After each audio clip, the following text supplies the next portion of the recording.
Share ചെയ്യാൻ ഉദ്ദേശിക്കുന്നത് പല അമ്മമാർക്കുമുള്ള ഒരു സംശയമാണ്. എപ്പോഴാണ് കുഞ്ഞുങ്ങൾക്ക് വീനിങ് സ്റ്റാർട്ട് ചെയ്യേണ്ടത്, ചോറ് കൊടുക്കേണ്ടത്, പാൽ എപ്പോഴും കൊടുക്കണം എന്നുള്ള ഡൗട്ട്സ്. അപ്പോൾ നമുക്കറിയാം, ആദ്യം 6 മാസം വരെ കുഞ്ഞുങ്ങൾക്ക് ബ്രസ്റ്റ് മിൽക്ക് മാത്രമാണ് നമ്മൾ കൊടുക്കേണ്ടതും.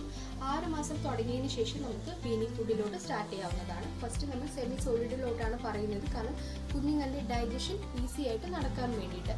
പാല് മാത്രം കുടിച്ചു വരുന്ന കുഞ്ഞുങ്ങൾക്ക് പെട്ടെന്നൊരു സോളിഡ് ഫുഡിലോട്ട് പോകുമ്പോൾ ചിലപ്പോൾ അലർജി, അതുപോലെ തന്നെ ഡയറിയ എന്ന കണ്ടീഷൻസ് വരാൻ ചാൻസസ് ഉണ്ട്. സോ അത് ഒഴിവാക്കാനായിട്ട് നമ്മൾ സ്ലോലി സോളിഡ് ഫുഡിലോട്ട് പോവാം. മാത്രമല്ല, ആദ്യം നമ്മൾ കൊടുക്കുന്നത് എല്ലാവർക്കും അറിയാമായിരിക്കും, റാഗി, അതുപോലെ തന്നെ ഏത്തയ്ക്കാപ്പൊടി, കുറുക്കിയത് എന്നിവയായിരിക്കും നമ്മൾ കൊടുക്കുന്നത്. മാത്രമല്ല, വീട്ടിലുണ്ടാക്കുന്ന എല്ലാ ഫുഡും നമ്മൾ സ്ലോലി ഓരോ ഡേയും നമുക്ക് കുഞ്ഞുങ്ങൾക്ക് ഇൻട്രൊഡ്യൂസ് ചെയ്യാവുന്നതാണ്. 1 വയസ്സിനുള്ളിൽ നമുക്ക് ഈ വീട്ടിലുണ്ടാക്കുന്ന ഭക്ഷണം നമ്മൾ ഫാമിലി പോട്ട് ഫുഡ് എന്ന് നമ്മൾ വിളിക്കും അതിനെ. അത് നമുക്ക് കുഞ്ഞുങ്ങൾക്ക് കൊടുക്കാം. ആവിയിൽ പുഴുങ്ങുന്നതൊക്കെ നമുക്ക് കുഞ്ഞുങ്ങൾക്ക് കൊടുക്കാവുന്നതാണ്. ഓരോ ഫുഡ് കൊടുക്കുമ്പോഴും ഓരോ ഡേ നമ്മൾ ഗ്യാപ്പിട്ട് കൊടുക്കുന്നത് നന്നായിരിക്കും.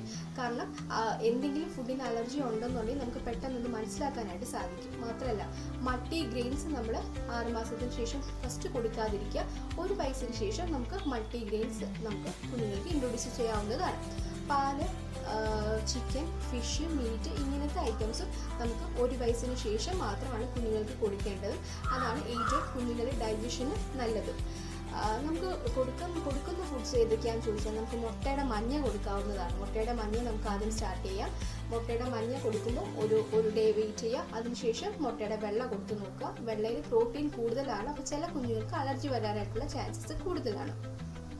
മാത്രമല്ല, ഈ ആവിയിൽ പുഴുങ്ങുന്ന എല്ലാ ഫുഡും, വീട്ടിലുണ്ടാക്കുന്ന എല്ലാ ഫുഡും നമുക്ക് കുഞ്ഞുങ്ങൾക്ക് സ്ലോലി ഇൻട്രൊഡ്യൂസ് ചെയ്യാവുന്നതാണ്.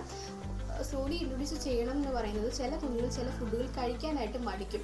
അപ്പോൾ നമ്മൾ ഒരിക്കലും ഫോഴ്സ് ചെയ്യാനായിട്ട് പാടില്ല. അങ്ങനെ ഫോഴ്സ് ചെയ്ത് കഴിഞ്ഞാൽ ഫുഡ് അവേർഷൻ എന്ന് പറയുന്ന ഒരു കണ്ടീഷൻ ഉണ്ടാവാനുള്ള ചാൻസസ് കൂടുതലാണ്.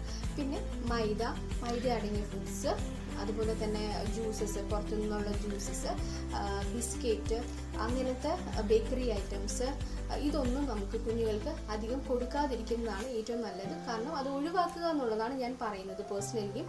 മാത്രമല്ല, പഞ്ചസാര, അതുപോലെ തന്നെ ഉപ്പ്, ഈ 2 കാര്യങ്ങൾ കുഞ്ഞുങ്ങൾക്ക് അധികം നമ്മൾ കൂടുതലാക്കി ഇട്ട് നമ്മൾ കുഞ്ഞുങ്ങൾക്ക് ഭക്ഷണത്തിൽ കൊടുക്കാനായിട്ട് പാടില്ല. ഇതിനെ പറ്റിയിട്ട് എന്തെങ്കിലും സംശയങ്ങൾ നിങ്ങൾക്ക് ഉണ്ടെന്നുണ്ടെങ്കിൽ താഴത്തെ കമൻറ്റ് ബോക്സിൽ നിങ്ങൾക്ക് ചോദിക്കാവുന്നതാണ്. ഞാൻ അതിന് ഉത്തരം ഇതുപോലെ തന്നെ ഓരോ വീഡിയോസായിട്ട് ഞാൻ ഇട്ട് തരുന്നതുമാണ്. അപ്പോൾ ഇതുവരെ എനിക്ക് സപ്പോർട്ട് ചെയ്തതുപോലെ ഇനി സപ്പോർട്ട് ചെയ്യുക. Thank you.